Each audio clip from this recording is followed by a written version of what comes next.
Now, someone said that our belief in the goodness of God will be tested. And it's been said that a faith that has not been tested cannot be trusted.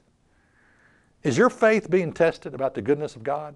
As you look around at your world and you wonder why things are not better for you and why things seem to be very good for the disobedience, for the sinner, is your faith being tested? Is my question. Psalm 73, verse 4, talking about the wicked. For there are no bands in their death, but their strength is firm. Yeah, they stand firm. They are not troubled as other men are, neither are they plagued like other men. Therefore pride compasses them about as a chain. Violence covers them as a garment. Their eyes stand out with fatness. Yeah, they're fat cats. They have more than their hearts could wish. They're filthy, stinking rich. They are corrupt and speak wickedly concerning oppression. They speak lofty. They set their mouths against the heavens, and their tongues walketh through the earth. Yeah, they got a big mouth. Sort of like the women on The View, you know, they just blab their mouth about stupid things. Therefore, his people return hither, and waters of a full cup are wrung out to them.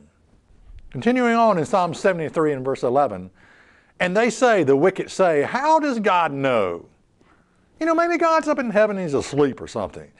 And is there any knowledge of the Most High? Maybe he's taking a good nap and he just doesn't see anything that's going on. How does God know my wicked behavior, the wicked deeds and the wicked things that I do? I mean, is God really up there? Is he asleep? You know? Behold, these are the ungodly who prosper in the world. They increase in riches. And boy, do they ever. Do they ever increase in riches? Just take a look at Hollywood.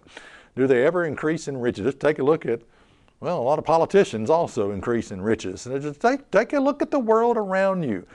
Involved in every kind of scam and shenanigans out there and immorality and married and divorced 6 times and still can't find the right woman, whatever. Okay. But then the psalmist talks about himself, those who are trying to do the right thing. And he says, verily, have I cleansed my heart in vain and washed my hands in innocence? In other words, is it all vain trying to live the right way? Because things are not always, you know, it doesn't seem that the righteous are always blessed like they should. For all the day long have I been plagued and chastened every morning. Yeah, does this describe you? Can you relate to the psalmist? Can you deal with this? Do you ever struggle in this area of just wondering, when is God's justice going to come? When is God going to pay back? You know, payday someday. Now the psalmist will conclude by saying and realizing, he says, look, I was so foolish, I didn't understand. You don't want to go down this road. Now, a lot of us go down this road, and we agonize and we complain to God. And, you know, God, I'm trying to do the right thing, and I'm not that blessed. And I see old Joe out here, and he doesn't give a rip about you and curses the sky blue and takes God's name in vain every time he speaks, and he's blessed a lot. But the Bible warns us against this. And so the psalmist will say, look, I was foolish in my understanding. I didn't understand.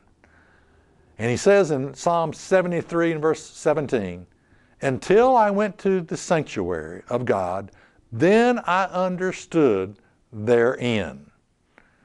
Yes, I understood that the wicked will have an end. There is an end to the wickedness.